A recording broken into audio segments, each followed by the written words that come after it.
Official DJ Nagesh आप सबका स्वागत करता है।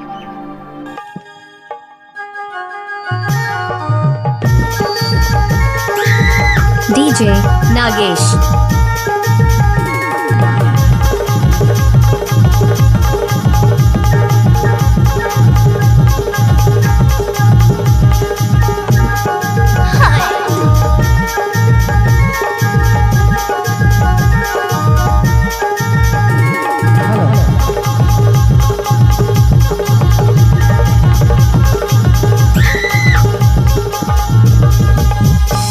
डीजे नागेश फोन वाले बात हो गए वो हा हो हा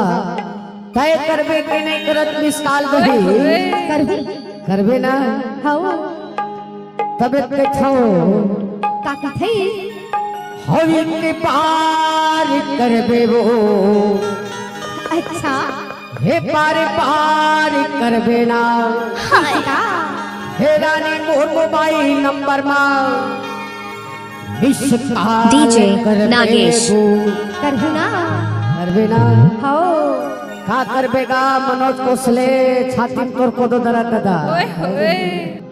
हे रानी मोर मोबाइल नंबर मा विस्तार करबे बो रानी मोर मोबाइल नंबर मा विस्तार करबे बो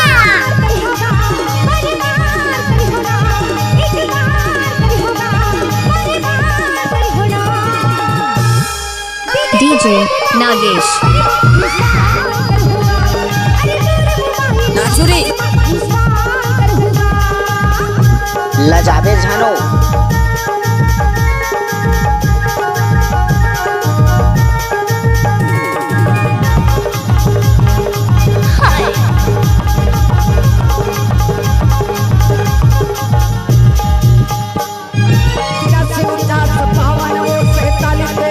डीजे नागेश मोबाइल मा तोरे अब हवाए मोरे आगल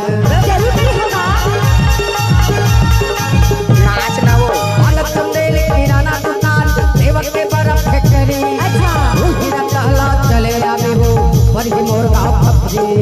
ऐसे 49 तेरा है नंबर सेव कर ले बे मोबाइल मा तोरे नाम हवाए डीजे नागेश सेव कर ले बे मोबाइल मा तोरे नाम हवाए मोरे आगल अच्छा पार कर दे वो बार पार कर दे ना एक पार कर दे वो बार पार कर दे क्या जरूर करी होगा तभी तो कही था का के था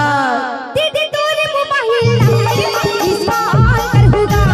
अरे तोरे मोबाइल नंबर इस्तेमाल करहूगा कैसे कर फसवे डीजे नागेश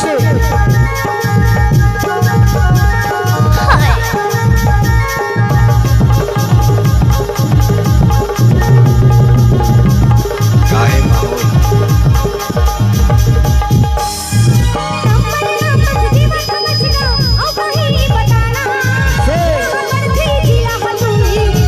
अच्छा पूरा पता बता डीजे नागेश